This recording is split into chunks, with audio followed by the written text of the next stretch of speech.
بسم اللہ الرحمن الرحیم۔ اللہ تبارک و تعالیٰ کے نام سے شروع جو بڑا مہربان اور نہایت رحم کرنے والا ہے۔ اسلام کے ہر دور میں مسلمانوں پر طرح طرح کے ظلم و ستم کیے گئے اور مسلمانوں کو اللہ تبارک و تعالیٰ کی ذات اور ایمان سے دور کرنے کی ناکام کوششیں کی گئی، لیکن جو سچا مسلمان ہوتا ہے وہ اپنا سب کچھ تو لٹا دیتا ہے، لیکن وہ اپنے سچے رب کو کبھی نہیں چھوڑتا۔ اس مسلمان کا سب کچھ اس کا حقیقی مالک اللہ عز و جل ہوتا ہے۔ یہی وجہ ہے کہ اللہ تبارک و تعالیٰ اپنے بندے سے 70 ماؤں سے بھی زیادہ پیار کرتا ہے۔ ایسا ہی ایک ایمان افروز واقعہ آج کی اس ویڈیو میں ہم آپ کو بتائیں گے کہ کس طرح ایک خاتون نے اپنا سب کچھ اپنے سچے رب پر قربان کر دیا۔ پیارے دوستو، یہ ایمان افروز واقعہ فرعون کی بیوی کا ہے۔ آج کی اس ویڈیو میں ہم آپ کو بتائیں گے کہ دنیا کے سب سے بڑے جابر اور ظالم جو کہ خدائی کا دعوے دار تھا، اس کے باوجود بھی اس کی بیوی کس طرح اللہ تبارک و تعالیٰ کی وحدانیت پر ایمان لے کے آئی۔ ان کا ایمان لانے کا سبب کیا بنا، اور جب فرعون کو اپنی بیوی کے ایمان لانے کی خبر ملی تو اس بدبخت نے اس نیک خاتون پر کون کون سے ظلم و ستم کے پہاڑ ڈائے، اور فرعون کی بیوی کون تھی اور کس کی اولاد میں سے تھی۔ پیارے دوستو، اس قابل رشک قربانی کے بعد اللہ تبارک و تعالیٰ نے اس نیک خاتون کو کس قدر مقام اور مرتبہ عطا فرمایا تھا۔ پیارے دوستو، فرعون کی بیوی جن کا نام حضرت آسیہ رضی اللہ تعالی عنہا تھا، یہ بادشاہ مصر ریان بن ولید کی اولاد میں سے تھی، اور یہ ریان بن ولید وہی بادشاہ تھا جو حضرت یوسف علیہ السلام کے دور میں بادشاہ مصر تھا، اور یہ خوش نصیب بادشاہ حضرت یوسف علیہ السلام پر ایمان لے آیا تھا۔ فرعون کی بیوی حضرت آسیہ رضی اللہ تعالی عنہا انتہائی حسین و جمیل خاتون تھی، کیونکہ یہ خاتون بادشاہ کی اولاد میں سے تھی، اسی وجہ سے اس کے پاس مال و دولت کی کوئی کمی نہیں تھی۔ اسی وجہ سے ہر وقت خدام ان کے آگے پیچھے رہا کرتے تھے۔ یہ پاک دامن خاتون فرعون کو ناپسند کرتی تھی، لیکن فرعون چونکہ اس وقت مصر کا بادشاہ تھا، اسی وجہ سے فرعون نے اس خوبصورت عورت کی خوبصورتی کو دیکھ کر زبردستی اس سے نکاح کر لیا تھا، جبکہ حضرت آسیہ رضی اللہ تعالی عنہا اور ان کے والدین اس نکاح سے خوش نہیں تھے، لیکن انہوں نے حالات کی مجبوری کی وجہ سے حضرت آسیہ رضی اللہ تعالی عنہ کا نکاح فرعون سے کر دیا تھا۔ پیارے دوستو، فرعون کو حکومت و سلطنت اور مال و دولت کی کثرت اور طاقت کے نشے نے حد سے زیادہ مغرور اور بے لگام بنا دیا تھا۔ اس طرح اس بدبخت کافر نے ہزاروں بنی اسرائیل کے لوگوں کو اپنا غلام بنا کے رکھا ہوا تھا اور ان پر طرح طرح کے ظلم کرتا تھا۔ چونکہ اس بدبخت نے خدائی کا دعویٰ کر رکھا تھا، اسی لیے وہ تمام انسانوں کو اپنا غلام تصور کرتا تھا اور ان معصوم لوگوں کے ساتھ جانوروں جیسا سلوک کرتا تھا۔ چنانچہ وقت یوں ہی تیز رفتاری کے ساتھ چلتا رہا، سال مہینوں میں اور مہینے ہفتوں میں اور ہفتے دنوں میں تبدیل ہو کر گزرتے چلے گئے، اور پھر وہ وقت بھی آ گیا کہ اللہ تبارک و تعالیٰ کے پیارے نبی حضرت موسیٰ علیہ السلام اور حضرت ہارون علیہ السلام اس دنیا کے اندر تشریف لائے، اور مصر کی سرزمین لا الہ الا اللہ کی صداؤں سے گونج اٹھی۔ اللہ تبارک و تعالیٰ نے حضرت موسیٰ علیہ السلام اور حضرت ہارون علیہ السلام کو فرعون کی طرف اور ان کی قوم کی طرف دعوت حق دینے کے لیے اور ہدایت کی طرف بلانے کے لیے مبعوث فرمایا تھا۔ اللہ تبارک و تعالیٰ کے ان پیغمبروں نے بنی اسرائیل کے لوگوں کو اللہ تبارک و تعالیٰ کی وحدانیت کی طرف بلایا اور لوگوں کو باطل معبودوں کی پوجا کرنے سے منع کیا۔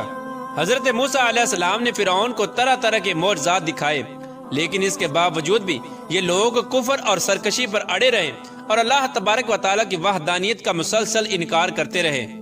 اس کے باوجود بھی حضرت موسیٰ علیہ السلام فرعون کو اور بنی اسرائیل کے بدبخت لوگوں کو دعوت حق دیتے رہے۔ جب فرعون حضرت موسیٰ علیہ السلام کی اس تبلیغ سے تنگ آ گیا تو فرعون نے یہ خیال کیا کہ کیوں نہ موسیٰ علیہ السلام کو لوگوں کے سامنے جھوٹا ثابت کیا جائے۔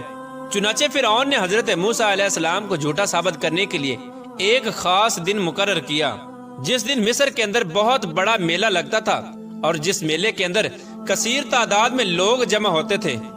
چنانچہ فرعون نے مصر کے تمام بڑے بڑے جادوگروں کو بلایا اور حضرت موسیٰ علیہ السلام کو جھوٹا ثابت کرنے کا کہا۔ چنانچہ جب وہ میلے کا دن آیا تو ایک وسیع و عریض میدان سجایا گیا، اور ادھر فرعون اپنی فرعونیت کے نشے میں مخمور ہو کر اپنے عالی شان تخت پر جا بیٹھا، اور سلطنت کے کونے کونے سے بلائے گئے